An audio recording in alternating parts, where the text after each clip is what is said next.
Айыртау ауданындағы Нижний Бурлық ауылында саябақ ашылды. Су бұрқаға ойын алаңы, демалатын орындықтары бар алаңды елді мекенге жеке кәсіпкер мемлекеттік жекеменшік әріптестік бағдарлама аясында сыйлап отыр. Шағын саябақ тұрғындардың сүйікті демалыс орындарына айналып үлгерді.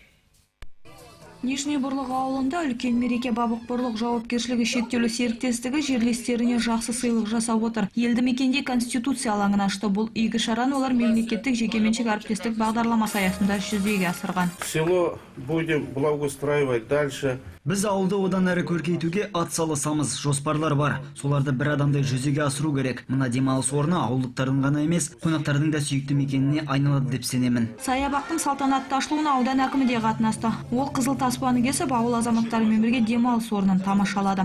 Аудан бойынша ауылдарды көріктендіру аясында жүргізіліп жатқан іс-шаралардың мемлекет пен меншіктің бірлігіп істеген жұмыстың нәтижесі. Бұл алаң жергілікті тұрғындардың сүйікті жеріне айналатынына күмәнім жоқ.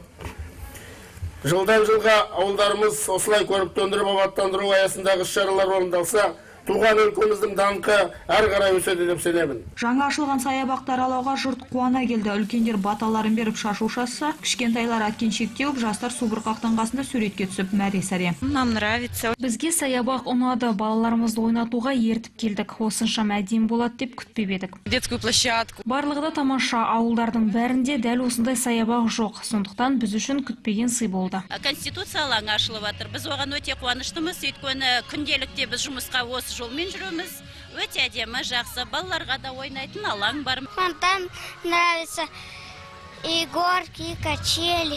Шағын алаңның өзіне көріп беріп, ауылдың ажарын аша түскен саябақта ауыл шаруашылығы өнімдерінің көрмесі де ұйымдастырылды. Мұнда шаруалар өздері өсірген көкөністерді тұрғындар назарына ұсынды. Мыңнан аса тұрғыны бар Нижний Бурлықтың өнерпаздары жаңа демалыс орнында концерт ұйымдастырды. Гүлнар Сайлауқызы, Қуаныш Қазбеков, ақпарат.